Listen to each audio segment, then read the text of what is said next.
बिस्मिल्लाहिर्रहमानिर्रहीम। अस्सलाम वालेकुम क्लास। होप सो कि आप लोग सब ठीक ठाक होंगे, खैर खैरियत से होंगे। क्लास लास्ट लेक्चर में हमने जो है वो एडवर्सिबल सर्च और एडवर्सिबल सर्च विद गेम प्लेइंग के बारे में पढ़ा था। उसमें जो है हमने मिन और मैक्स एल्गोरिदम और हिल क्लाइंबिंग जो है वो एल्गोरिदम को कवर किया था। उसकी एक एक एग्जांपल भी मैंने आपको करके दिखाई दी। होप सो कि आप लोगों को एल्गोरिदम की जो है वो समझ आ गई होगी। एल्गोरिदम जो है वो सेट ऑफ इंस्ट्रक्शंस होते हैं जो कि आपको हेल्प देते हैं कि आप अपने जो है वो प्रोग्राम के बैकएंड पे जो काम हो रहा है उसको समझ सके कि वो किस तरह जो है वो प्रॉब्लम को सॉल्व कर रहा है, किस तरह जो उसकी फंक्शनैलिटी को जो है वो हम रन करके देख सकते हैं। तो इसलिए जो एल्गोरिदम आप लोगों को पढ़ाए जाते हैं। जितने ज़्यादा एल्गोरिदम के बारे में आपको ना होगा, बल्कि एक तो सब्जेक्ट वाइज भी एल्गोरिदम्स पढ़े जाते हैं। आगे आप जाएंगे ना तो एक सब्जेक्ट पढ़ा जाएगा एल्गोरिदम, जिसमें आपको एल्गोरिदम्स पढ़ाए जाएंगे। इसलिए ज़रूरी है कि आप लोग जो है इनको अच्छे तरीके से समझें और इनको अच्छे तरीके से इम्प्लीमेंट करें। आज का टॉपिक जो है हमारा क्लास है एलिजे और OPS 5 पे। एक्चुअल में ये टॉपिक जो है वो बिल्कुल निगलेक्टेबल है और इनको मैं निगलेक्ट ही करना चाह रहा था, बिकॉज मैं चाह रहा था कि जल्दी जल्दी आपके कंटेंट क्लियर हो जाएं और फिर जो है मैं आपको जो है वो थोड़ा सा पाइथन और जो है मशीन लर्निंग के थोड़े से कॉन्सेप्ट दूं, क्योंकि आपकी क्लास की तरफ से भी थोड़ी सी आई थी रिक्वेस्ट। और वैसे भी मेरा यही प्लान था कि आप लोगों को थोड़ा सा जो आगे लेके चलें और पाइथन और जो है वो मशीन लर्निंग के थोड़े से जो है बेसिक कॉन्सेप्ट दिए जाएं। बट आपके इंस्टीट्यूट की तरफ से जो है वो इंस्ट्रक्शंस आई हैं कि you have to cover all the remaining lecture in 10 lectures. जो सारे टॉपिक्स रह गए हैं रिमेनिंग, उनको जो है हमने 10 लेक्चर्स में कवर करना था मिड के बाद। तो इसलिए टाइम बहुत शॉर्ट है class. I am very helpless, I can't do any more. इसलिए जो है वो अब मैंने कहा चलो कंटेंट ही क्लियर कर लिए जाएं, क्योंकि उसमें देखिए आपको थोड़ा सा भी बेसिक कॉन्सेप्ट देना शुरू किया, उससे आगे कोई बात निकलेगी। जैसे एडवर्सिबल सर्च हमने पढ़ा, उसके बाद एडवर्सिबल सर्च गेम प्लेइंग में आ गया, फिर उसके आगे दो एल्गोरिदम आ गए।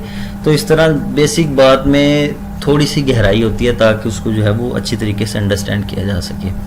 तो अगर वो थोड़ा सा भी शुरू करते उसको तो फिर उसका ज़रा ना वो मज़ा नहीं आना था। इसलिए जो है वो अब हम जो अपने रिमेनिंग टॉपिक रह गए हैं वही कवर करेंगे। टुडेज टॉपिक इज़ एलिजे और OPS 5। ये बिल्कुल क्लास जब आर्टिफिशियल इंटेलिजेंस की जो है वो बेस रखी गई या जब आर्टिफिशियल इंटेलिजेंस शुरू हुआ, ये 1960 और 1964 1966 के जो है ना ये वो वाले टॉपिक्स हैं। तो इसलिए अब इनको ना पढ़ा जाता है ना पढ़ाया जाता है, बिल्कुल बच्चों को बता दिया जाता है कि एलिजे भी एक जो है वो प्रोग्रामिंग लैंग्वेज थी या एक इम्प्लीमेंटेड प्रोग्रामिंग कोड था। उसको थोड़ा सा वो दिखा देते हैं, जैसे मैं आज आपको दिखाऊंगा। और OPS के बारे में भी बस एक आधी स्लाइड में कवर कर देते हैं। तो इतने बड़े कोई वास्ट और इतने बड़े कोई टॉपिक्स नहीं हैं, क्योंकि ये तो बिल्कुल ही एक बेढंगा सा कॉन्सेप्ट था एलिजे का, और अभी तक वो उसको सही भी नहीं किया लोगों ने, क्योंकि उसके बाद लोग बहुत ही आगे मूव हो गए। जो लिस्प हमने पढ़ी और उसके बाद प्रोलॉग है, उसके बाद जो पाइथन है, इतनी लैंग्वेजेस हैं।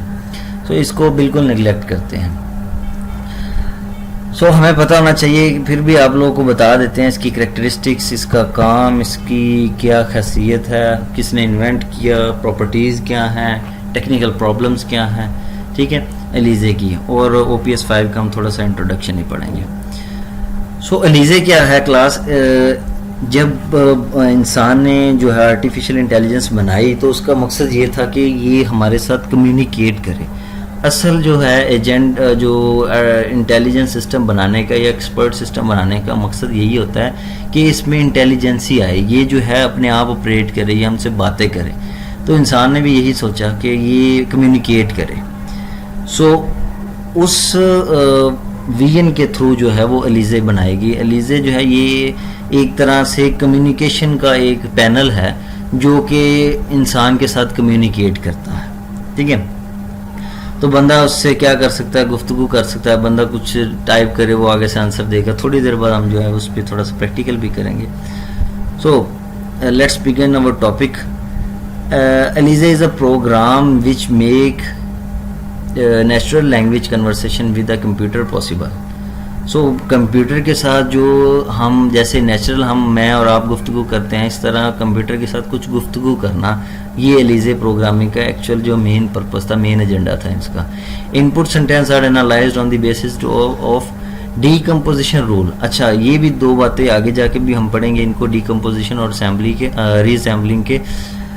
तो ये दो रूल जो है वो इनपुट सेंटेंसेस, जो इनपुट सेंटेंसेस हमने देने हैं, फॉर एग्जांपल मैं लिखता हूँ हाउ आर यू, तो वो आगे से जो भी आंसर देगी, जो मेरा हाउ आर यू है वो क्या है, इनपुट जो है सेंटेंस है।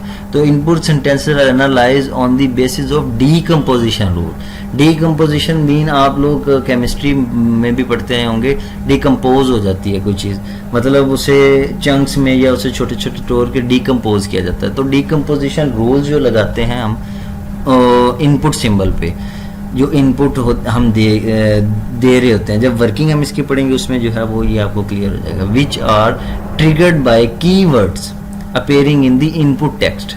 जो इनपुट टेक्स्ट में हमने क्या देना है, हाउ आर यू, तो ये एक एक कीवर्ड है, जो हाउ है, आर है और यू है, तो ये एक एक क्या है, कीवर्ड है। तो इसको हम ट्रिगर्ड कर देते हैं इनपुट टेक्स्ट के थ्रू, हम उसे दे देते हैं डीकम्पोजिशन रूल्स को, कि वो उसे तोड़ मरोड़ के जैसे भी है वो आगे जो है उसको एलिजे को दे, और वो उससे जो है वो दोबारा डीकम्पोजिशन रूल लगा के हमें जो है वापस करे।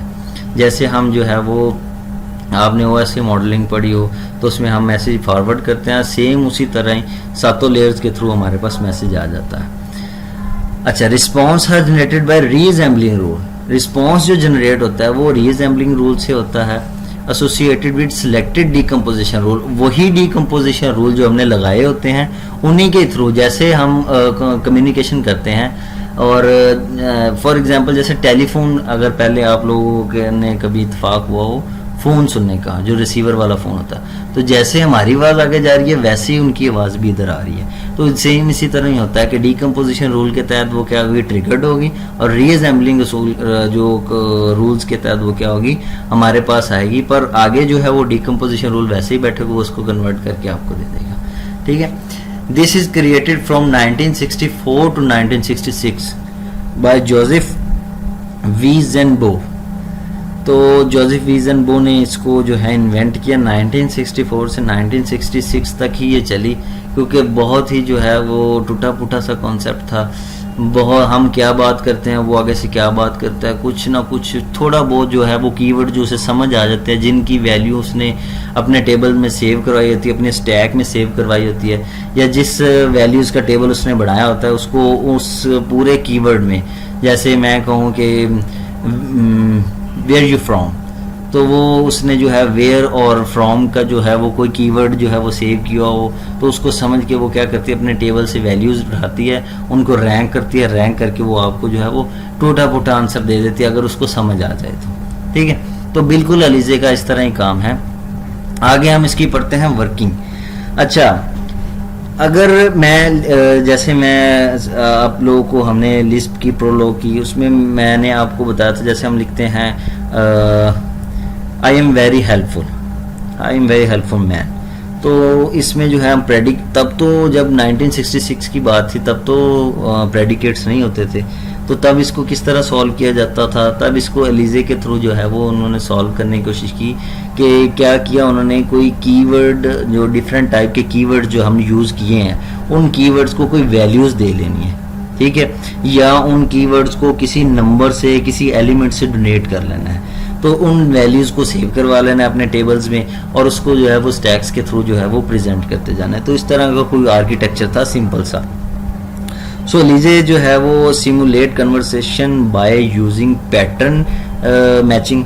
एक तो ये पैटर्न मैचिंग से काम करती थी, एंड सेकंड थिंग इसकी क्या थी, सब्स्टिट्यूशनल जो है मेथडोलॉजी को यूज़ करती। सब्स्टिट्यूशनल मेथडोलॉजी अगर मेरे ख्याल में हमने जो है वो टॉपिक कवर कर लिया है सिंबॉलिक मैथमेटिक्स का, शायद अभी नहीं किया। तो सिंबॉलिक मैथमेटिक्स में जिस तरह हम यूज़ करते हैं सब्स्टिट्यूशनल जो है वो मैकेनिज़्म या मेथडोलॉजी, सेम उसी तरह ही, पर ज़्यादा जो है वो पैटर्न मैचिंग का इस पे काम हुआ था, क्योंकि पैटर्न मैचिंग से ये ज़्यादा इफ़ेक्टिवली काम करती है। अब अगर बात की जाए आम सेंटेंस की, तो चलो वो कुछ ना कुछ उसने अपने टेबल में कोई कीवर्ड सेव किया होगा, कुछ ना कुछ आपकी सेंटेंस से कोई एक बात उसे उसको समझ आ जाती होगी। जैसे अगर हम जो है वो इंग्लिश जाके यूरोप में बोलें तो उनको कुछ ना कुछ तो हमारी बात समझ आ ही जाती होगी कि एक्सेंट तो नहीं नो डाउट हमारा मिलता उनसे, पर उनको जो है वो क्लियर हो जाता है कि ये बात ये कहना चाह रहा है। तो इसी तरह ही एलिजे को हमारा कुछ ना कुछ सेंटेंस समझ आ जाता है, पर अगर हम उससे जो है वो डीप फीलिंग अपनी जो है ना वो एक्सप्रेस करना शुरू कर दें, जो उसकी वैल्यूज जो उसके स्टैक में नहीं है, जिसमें उसका टेबल नहीं क्रिएट है, तो वो फिर उस पर जो है वो आपको आउटपुट नहीं सही देगी। ठीक है, फीलिंग्स जब आ जाती हैं या जब सेम वर्ड्स आ जाते हैं, उसका भी हम आगे जाके पढ़ते हैं, तो वो उस पर क्या होगा, वैल्यूज जनरेट नहीं करेगा, उस पर वो आपको सही तरह से आंसर नहीं दे पाएगा। सो अब देखते हैं ये किस तरह काम करती है। ये इसको जो है मैं एक सेंटेंस लिखता हूँ, आई एम डिप्रेस्ड, तो इसमें जो है वो कीवर्ड को देखेगा और हर कीवर्ड को इसने क्या किया हुआ है, एक वैल्यू दी हुई है। फॉर एग्जांपल मैंने अगर लिखा है आई एम डिप्रेस्ड, तो इसने जो है वो आई को 5, एम को जो है वो 10, डिप्रेस्ड को 10, इस तरह फॉर एग्जांपल कह रहा हूँ, इस तरह कोई वैल्यू दी हुई है। इनको किसी ना एलिमेंट से ना जो वो रिप्रेजेंट किया हो कि आई को जो है वो एंड के साइन से और के साइन से, जिस तरह हम प्रेडिकेट्स में करते हैं, तो मे भी उसने इस तरह उसको सेव किया होगा, किसी ना किसी रैंक में या किसी ना किसी तरह इसने जो है वो कीवर्ड को सेव किया होता है। ठीक है, और उन कीवर्ड्स को जो क्या है वो अपने स्टैक्स के साथ जो है वो मैच करती है। अगर तो वो उधर मिलते हैं तो वो ठीक है, अगर नहीं मिलते तो वो अपने तरफ से कुछ टूटा फूटा उसको आंसर दे देती है। अच्छा, अब अगर जैसे मैंने आपको बताया कि इसमें दो सेम वर्ड आ जाए, जैसे अलाइक और सेम, दोनों का मीनिंग एक ही है, तो इस कंडीशन में क्या होगा कि इस कंडीशन में वो आपसे पूछेगी इन व्हाट वेज। अगर उसे पीछे वाला सेंटेंस समझ आ जाता है तो वो फिर पूछेगी इन व्हाट वेज। उसने मॉडलिंग भी तो की होगी ना, उसने बताया होगा कि जैसे फॉर एग्जांपल मैं आपको बता देता हूँ, अलाइक मैं लिख लेता हूँ और मैं लिख लेता हूँ सेम। ठीक है, अब इन दोनों का मतलब एक ही है। अब उसे पीछे वाला सेंटेंस समझ आ गया, आगे वाले दोनों मतलब को रैंक नहीं कर पा रही, तो इस वर्ड में वो पूछेगी कि अलाइक मेरे पास जो है वो इस मीनिंग में पड़ा हुआ है, और जो मेरे पास सेम है वो इस मीनिंग में पड़ा हुआ है, तो आप कौन सा जो है वो मतलब इस सेंटेंस के साथ लगाना चाहते हैं, आप वो बता दें। फिर हम उस हिसाब से जो है वो उसको बताएंगे और जो है ना वो क्लियर करेंगे। अच्छा, जब उसे सेंटेंस समझ आ जाता है फिर क्या होता है, ये क्लास थ्योरी है, आप लोग खुद ही पढ़ लेना यार, थ्योरी खुद ही कवर कर लेना, मैं आपको प्रोसेस बता देता हूँ। सो उसके बाद क्या होता है, इस सारे प्रोसेस को करने के बाद, सारी जो है वो देखने के बाद सेंटेंस जो है वो सीधा मतलब उसको मिल जाता है, तो उसके बाद उस पर जो है वो अप्रोप्रिएट ट्रांसफॉर्मेशन रूल लगाए जाते हैं। अप्रोप्रिएट ट्रांसफॉर्मेशन रूल को अप्लाई किया जाता है। कुछ रूल्स होते हैं दो, जिसको हम जो है वो दो पार्ट्स में डिवाइड करते हैं। एक तो है वो डिकम्पोजिशन रूल और एक रीअसेंबलिंग रूल। ठीक है, रीअसेंबली रूल। सो होता क्या है, सबसे पहले क्या किया जाता है, सिंथेटिक पैटर्न के लिए इनपुट को देखा जाता है कि इनपुट पर जो है वो रिव्यू लगाए जाते हैं। इनपुट को गौर से देखा जाता है कि इससे सिंथेटिक पैटर्न जो है वो ड्राइव हो सकते हैं कि नहीं। ठीक है, उनको रिव्यू किया जाता है ताकि कायम किया जा सके क्या, दी मिनिमल कंटेंट। अब जो सिंथेटिक जो पैटर्न है क्लास, वो अपने आप में एक बहुत बड़ा टॉपिक है। ठीक है, उसको आप कवर करने बैठे तो शायद ही जो है वो 2-3 लेक्चर लग जाए। सही है, तो मैं आपको जो है वो एक कॉन्सेप्ट के तौर पर बता देता हूँ कि ये प्रोसेस कैसे होता है। तो सबसे पहले क्या है, मैं आपको बताऊं, सबसे पहले तो है हमारे पास जो है वो इनपुट है। ठीक है, इनपुट जनरेट होने के बाद क्या होता है, इनपुट जनरेट होगी, उसके बाद क्या होता है, इनपुट क्या है, जो हमने कोई भी सेंटेंस दिया है, कोई भी हमने जो वैल्यू उसको दी है कि हाउ आर यू या कुछ भी हमने उसको उससे बात करने की कोशिश की है, तो मैंने आपको बताया कि सिंथेटिक पैटर्न के लिए इनपुट को देखा जाता है, उस पर गौर किया जाता है, उसको रिव्यू किया जाता है ताकि कायम किया जा सके इसको मिनिमल कंटेंट को। इनपुट से क्या हमारे पास आएगा, synthetic synthetic pattern.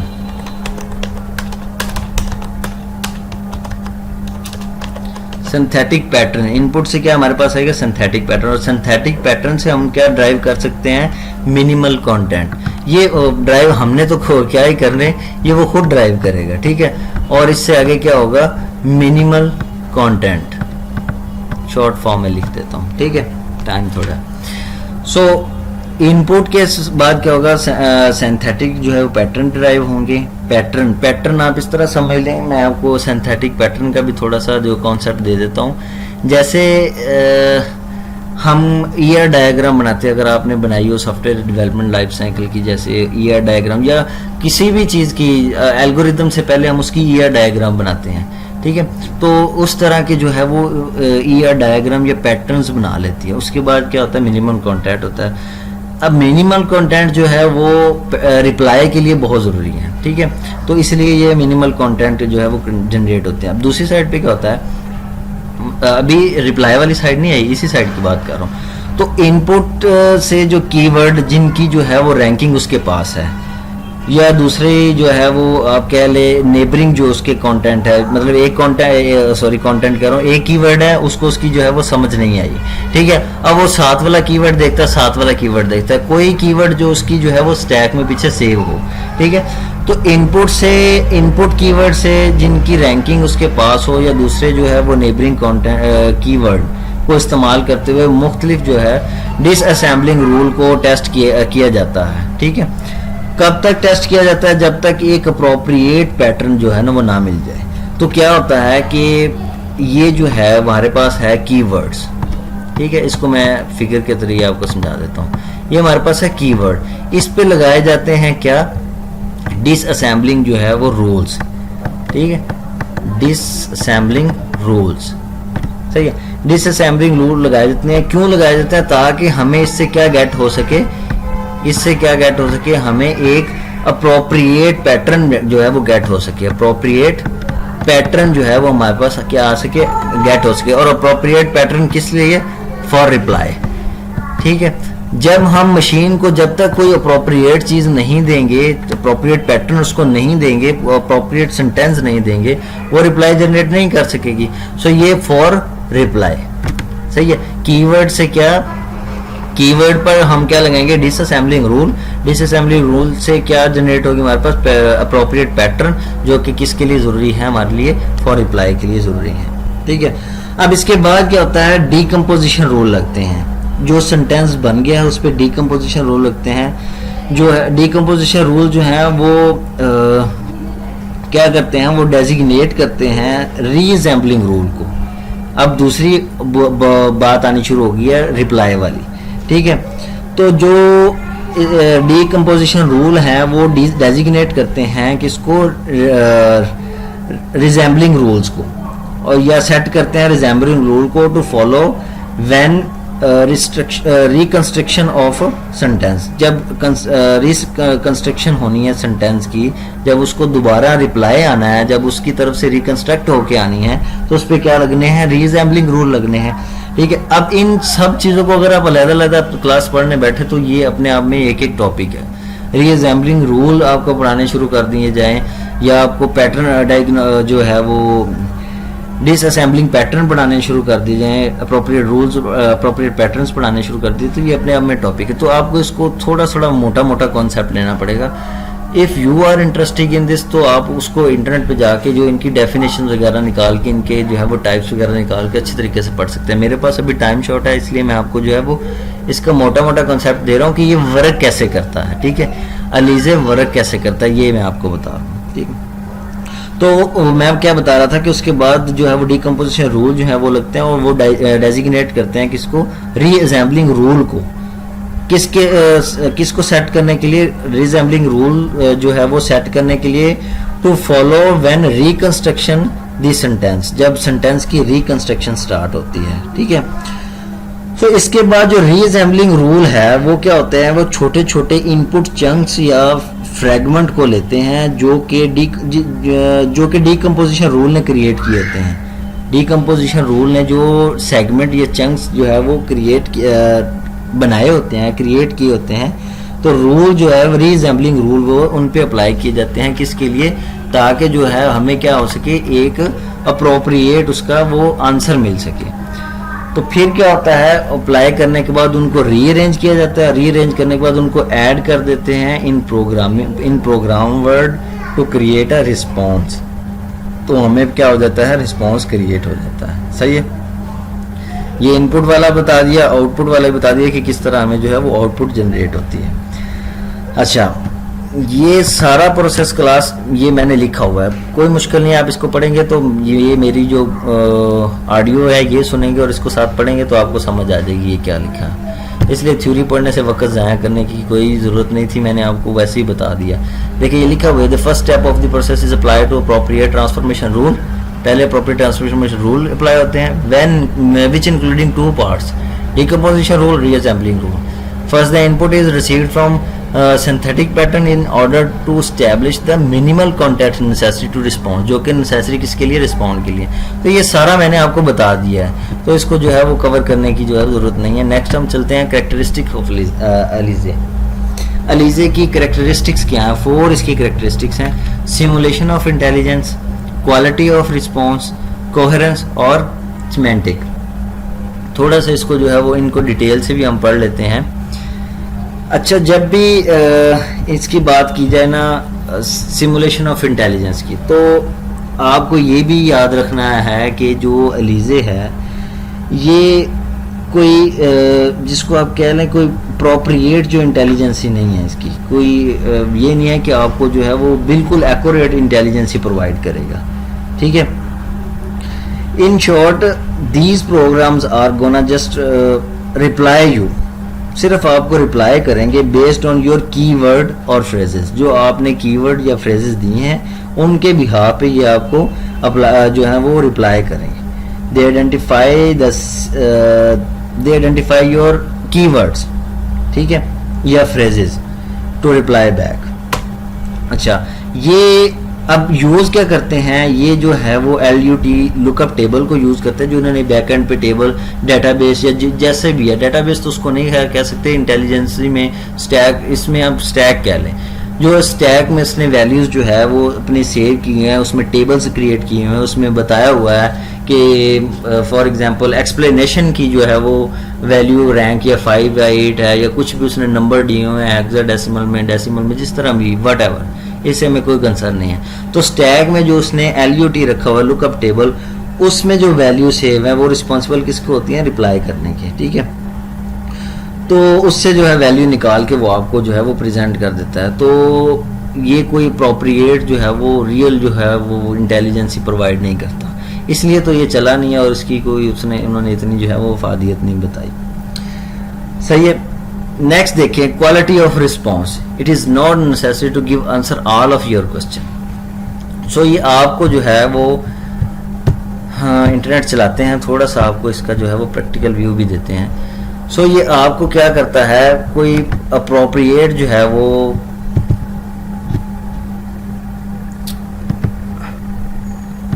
Appropriate answer आपको प्रोवाइड नहीं करता। ये एक जो है वो ये समझे आप, एलिजे ही आपने खोली हुई, ऊपर लिखा हुआ है टॉक टू एलिजे, कि आप उससे गुफ्तगू कर सकते हैं। सो उसने लिखा हुआ है, hello I am Eliza, I will be your therapist today.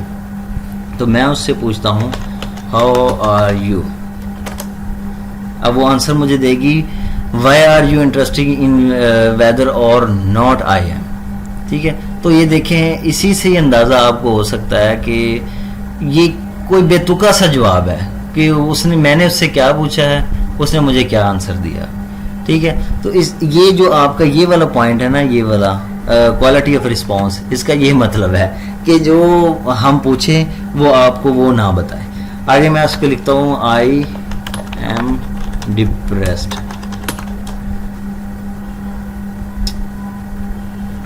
और कहते हैं, do you believe in it is normal to be depressed. अब देखिए, डिप्रेस्ड जो कीवर्ड है वो उसके पास कहीं ना कहीं सेव था। अब वो मुझसे पूछ रही है कि do you believe it is a normal to be depressed. मैं उसको लिखता हूं yes. Are you sure about that. मैं कहता हूँ नो। ये देखिए, कन्वर्सेशन हो रही है, कम्युनिकेशन हो रही है मेरी और मशीन की। वाई नॉट, रीजनिंग बताएगी ठीक है। तो मैं उसको कोई बेतुका जवाब देता हूँ, फिर वो क्या कहती है, okay now you are repeating yourself, that is not moving us forward. ठीक है, मतलब अब थोड़ा बहुत उसने जो है वो अप्रोप्रिएट जो है वो आंसर दिया। इस तरह कुछ ना कुछ आपको जो है वो अप्रोप्रिएट दे देगी, कुछ ना कुछ आपको क्या हो जाएगा, बिल्कुल बेतुका सा जवाब दे देगी। सही है, तो आप इससे आप भी कम्युनिकेट कर सकते हैं। ये थोड़ा सा आपको एलिजे का जो है वो कॉन्सेप्ट लेना था, ताकि आप लोग इससे जो क्लियर हो जाए। ये मेरी और उसकी कम्युनिकेशन हो रही है, चलो जिस तरह भी है, मैं इससे अपने जो है वो बात कर सकता हूँ। अगर मेरा कोई दोस्त या मेरा कोई बंदा फ्री नहीं बैठा, इससे मैं अपनी फीलिंग शेयर कर सकता हूँ। ठीक है, तो ये थोड़ा सा जो है वो क्लास इसका कॉन्सेप्ट था। आगे जो है वो कोहेरेंस पे आ जाएं, तो कोहेरेंस ये है कि ये सिर्फ और सिर्फ क्या है, जज करती है। जैसे मैंने आपको बताया, इसका से मेन एजेंडा यही है कि इसने आपके कीवर्ड्स को जज करना है और आपकी जो है वो फीलिंग्स को जज करके आपको आंसर दे देना है। आपके सेंटेंस से आपकी फीलिंग को जज करना है, और आपने क्या करना है, इसका आंसर पढ़ना है, आपने अपने दिमाग से जज करना है, अपनी फीलिंग से जज करना है और उसको आंसर दे देना है। Depend on the strategy of coherence of conversation as जज बाय द यूजर। तो कोहेरेंस ये होता है। सिमेंटिक क्या है, no semantic representation but it look like a human conversation style. देखे, आप देख रहे हैं कि वो इंसान की तरह ही कम्युनिकेट कर रही है, चाहे बेतुका बेढंगा कम्युनिकेट कर रही है, लेकिन मशीन से इतना ऑपरेट करवाना इट्स अ डिफिकल्ट टास्क। तो इतना ही वो कर रही है, ये उसके लिए जो है वो काफ़ी है। ठीक है, सो ये सिमेंटिक भी इसकी जो है वो एक कैरेक्टरिस्टिक्स में से एक कैरेक्टरिस्टिक थी। आगे आ जाए तो क्लास टेक्निकल प्रॉब्लम्स इसमें क्या आती है। टेक्निकल प्रॉब्लम क्या है, सबसे पहले तो दी आइडेंटिफाई अ कीवर्ड। अब उसको जो है वो मेरा कीवर्ड ही आइडेंटिफाई नहीं हुआ। जैसे मैं उधर इसको कहता हूँ, कुछ भी ऐसे लिख देता हूँ, ठीक है, टेल मी मोर, वो कहती है मुझे इसकी समझ ही नहीं आई, ठीक है, मुझे इसके बारे में और बताओ। मैं फिर उसको लिख देता हूँ, ओके आई आर डिप्रेस्ड। तो वो उसने ऊपर वाला जो है वो डिप्रेस्ड वाला कीवर्ड जो मेरा चल रहा था, उसने पीछे वाला आंसर उठाया, कुछ पीछे ये बात इस तरह कर रहा था, तो वो कह रही है वो मुझे बात समझ आ गई है, तो टेल मी मोर, कुछ और बताओ, ये वाली बातें मुझे समझ नहीं आई। ठीक है, तो इसमें जो वाली कीवर्ड उसको समझ नहीं आएगा, या जो उसकी जो है वो स्टैक में या उसके डाटाबेस में सेव नहीं होगा, उसके बारे में वो कहेगी कि मुझे इसके बारे में कोई हाव नहीं है। ठीक है, आएगा डिस्कवरी ऑफ मिनिमल कॉन्टेक्स्ट, जाहिरी बात है। ठीक है, the choice of appropriate transformation, इसके पास कोई ट्रांसफॉर्मेशन की अप्रोप्रिएट चॉइस नहीं है कि उसको जो है वो अप्रोप्रिएट समझ सके, उसकी फीलिंग्स को, उसकी सेंटेंस को, उसकी कही गई बात को। कोहेरेंस जैसे आप कह ले, पीछे हम पढ़ के आए हैं, तो वो भी नहीं है इसमें। ठीक है, ये भी इसमें एक टेक्निकल प्रॉब्लम है। Generate response in the basis of keyword, तो जो मैंने लफ्ज़ लिखा है, ये इसको एक आधा लफ्ज़ जो इसकी जो स्टैक में सेव था, उसी के हिसाब से इसने क्या करना है, हमको रिस्पॉन्स कर देना है। तो ये टोटली डिपेंड ऑन कीवर्ड्स, जो कीवर्ड इनपुट वैल्यू है ये टोटली उस पर डिपेंड करता है, उससे आगे पीछे नहीं जा सकता।